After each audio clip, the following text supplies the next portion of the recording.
জার্মানির সহায়তায় স্বনির্ভরতার আলো সুন্দরবনে প্রশিক্ষণ শেষে ইউরো বেকারির দায়িত্ব নিলেন মায়েরা। সুন্দরবনের পিছিয়ে পড়া মহিলাদের স্বাবলম্বী করতে অনন্য নজির গড়ল সবুজ সংঘ। জার্মানি এবং ভারতের যৌথ প্রচেষ্টায় গঙ্গাসাগরের কমলপুরে গড়ে ওঠা সাগর ইউরো বেকারি এখন সম্পূর্ণভাবে পরিচালিত হবে স্থানীয় মায়েদের হাতে। বৃহস্পতিবার এক বর্ণাঢ্য অনুষ্ঠানের মাধ্যমে প্রশিক্ষণপ্রাপ্ত মহিলাদের হাতে শংসাপত্র তুলে দেওয়া হয় এবং বেকারির পরিচালনার দায়িত্ব তাঁদের অর্পণ করা হয়।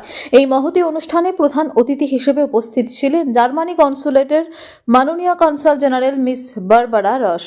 এছাড়াও উপস্থিত ছিলেন ইন্দো জার্মানি চেম্বার অব কমার্সের প্রতিনিধি মিস্টার সৈকত বন্দ্যোপাধ্যায়, ইনসেটিক ইন্ডিয়া ফোরামের চেয়ারম্যান ডক্টর অমল মুখোপাধ্যায়, সংশ্লিষ্ট প্রতিনিধি মিস ঈশা ডুবে জার্মানি এবং সবুজ সংঘের সম্পাদক শ্রী অংশুমান দাস।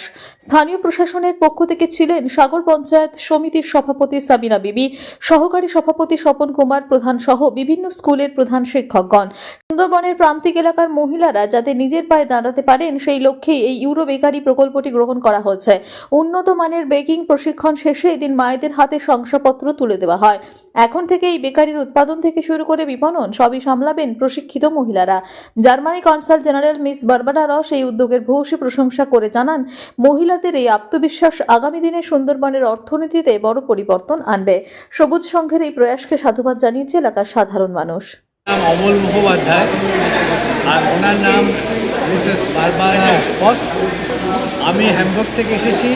আমরা ওখানকার এনজিআরটিক ইন্ডিয়া ফোরাম এই সংগঠন তার আমি অধিনায়ক। সেখানে আমি শিপ এক্সিকিউটিভ এবং সবুজ সংস্থায় কাজ করি। উনি জার্মান গভর্নমেন্টের রিপ্রেজেন্টেটিভ হয়েছেন consul general of Germany Kolkata. দিল্লিতে আছেন অ্যাম্বাসেডর আর ইনি রিপ্রেজেন্ট করছেন কলকাতায়, ওয়েস্ট বেঙ্গল, উড়িষ্যা, বিহার, অলসো বাংলাদেশ। তো উনি যেহেতু এইখানকার এই বেকারিটা জার্মান সাহায্যে হয়েছে, হল্যান্ডেরও সাহায্য এসেছে, আমরা সেজন্য নাম দিয়েছি সাগর ইউরো বেকারি। উনি জার্মানির তরফ থেকে দেখতে এসেছেন, ওখান থেকে যে সাহায্য এসছে তাতে এখানে কী হলো আমরা এত বেকারির কথা শুনে উনি দেখতে এসছেন নিজের চোখে। তাই এবার ওনাকে যে বলি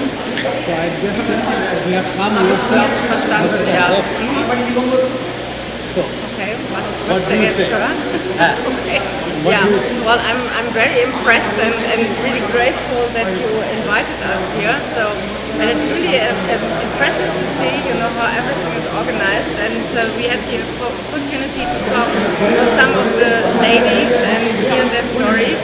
And it's life-changing for them. And I think that's the absolute right approach to include half of the population of not only India but in the world, all women, into the process where they can earn their living, where they can send children to school, and where they are getting a much better status in the community and in the society on the whole.